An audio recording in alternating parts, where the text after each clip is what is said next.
নমস্কার বন্ধুরা, আমি চন্দ্রানীর হেসেলে আপনাদের স্বাগত। আজকে যে রেসিপিটা আমি আপনাদের সাথে শেয়ার করব সেটা হলো মাছের মাথা দিয়ে লাউয়ের ঘন্ট। তো তার জন্য প্রথমেই লাগবে আমার এখানে লাউটাকে আমি এখানে এরকম কুচি কুচি করে কেটে নিয়েছি। যত ছোট হবে ততই কিন্তু ভালো হবে।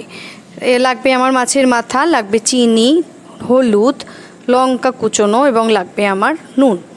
তো আসুন শুরু করা যাক রেসিপিটা। এটা একদম ভীষণই একটা সিম্পল রেসিপি, কিন্তু খেতে সত্যি খুব টেস্ট হয় এবং হচ্ছে একটা লাঞ্চের মেনু। এটা আপনারা কিন্তু মাঝে মাঝে ভালোই লাগবে এটা যদি বানান বাড়িতে। জানি না আপনারা বানান কি না। লাউ চিংড়ি তো আমরা অনেকেই খাই, কিন্তু মাছের মাথা দিয়ে লাউয়ের ঘন্ট এটাও খেতে খুব ভালো লাগে। তো যাই হোক, আমি এখানে তেল দিয়ে দিয়েছি, 4-5 চামচ মতো তেল দিয়েছি। তেল দেওয়ার পর আমি এখানে কালো জিরে ইউজ করেছি ফোড়ন হিসাবে। এটা দেওয়ার পর আমি এখানে এবার মাছের মাথাগুলোকে একটু লাল লাল করে ভেজে নেব।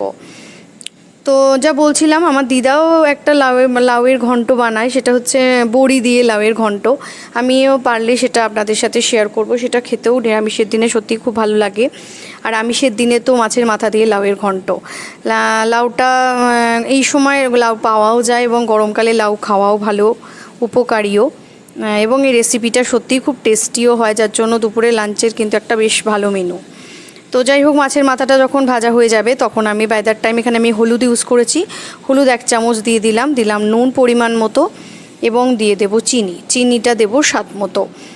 যেহেতু নিরামিষ নয়, এটা আমিষই রান্না, চিনিটা অল্প পরিমাণে ইউজ করলেই হবে।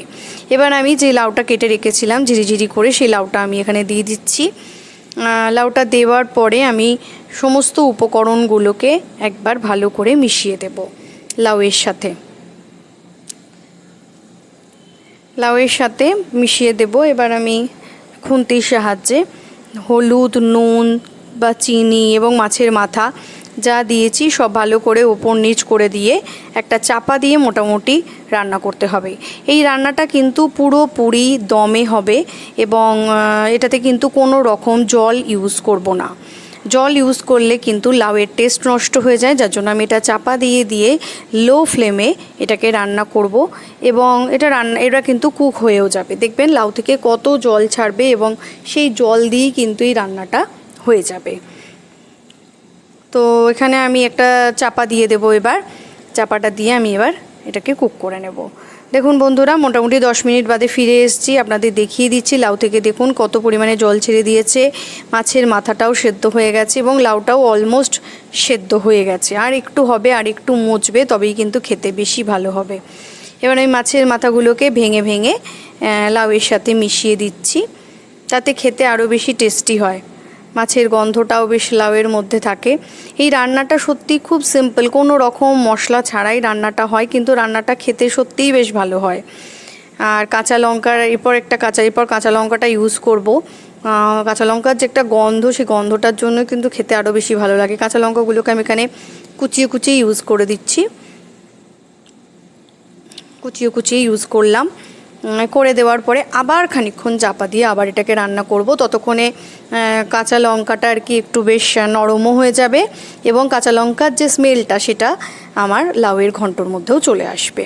তো দেখুন, আবার আমি 10 মিনিট বাদে ফিরে এসেছি। দেখুন আবার লাউ থেকে কতটা পরিমাণে জল ছেড়েছে এবং লাউটা সেদ্ধও হয়ে গেছে। জল ছাড়াই কিন্তু লাউ কষিয়ে রান্না করে নেওয়াটাই ভালো। আমার মনে হয় তো লাউয়ের টেস্ট তাতে বেশি ভালো থাকে লাউতে জল না দিয়ে রান্না করলে।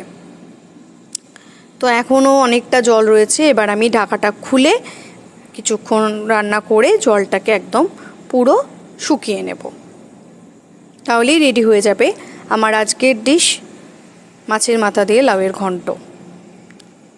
তো যাই হোক, জলটা এখন এখানে শুকিয়ে যাচ্ছে, আরও শুকিয়ে গেছে জলটা, আরও খানিকটা শুকোবে, কারণ এখনও দেখতে পাচ্ছেন অনেকটা পরিমাণে জল রয়েছে কড়াইতে। তো সেই জলটা শুকিয়ে নেওয়াই অপেক্ষা, তারপরেই the recipe is ready to serve. তারপর আমি একটা সার্ভিং প্লেটটাকে তুলে সার্ভ করে দেব। এবার ওই সাইড দিয়ে দেখবেন যখন তেলটা একদম ছেড়ে আসবে কড়াই থেকে, তাহলেই বুঝতে পারবেন যে আপনার রান্না হয়ে গেছে। দেখুন বন্ধুরা, তেলটা কিন্তু ছাড়ছে এবং জলটা শুকিয়ে গেছে আর হালকা হালকা তেলটা ছেড়ে দিচ্ছে। এর মানে কিন্তু রান্নাটা ডান হয়ে গেছে।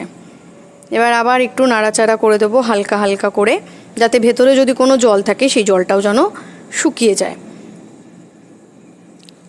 তো এভাবে রান্না করুন, আশা করি ভালো লেগেছে। ভালো লাগলে চ্যানেলটিকে সাবস্ক্রাইব করবেন, পাশে থাকবেন, লাইক বাটনে ক্লিক করতে ভুলবেন না। আমি আবার আসবো, আবার নতুন নতুন রেসিপি নিয়ে আসবো।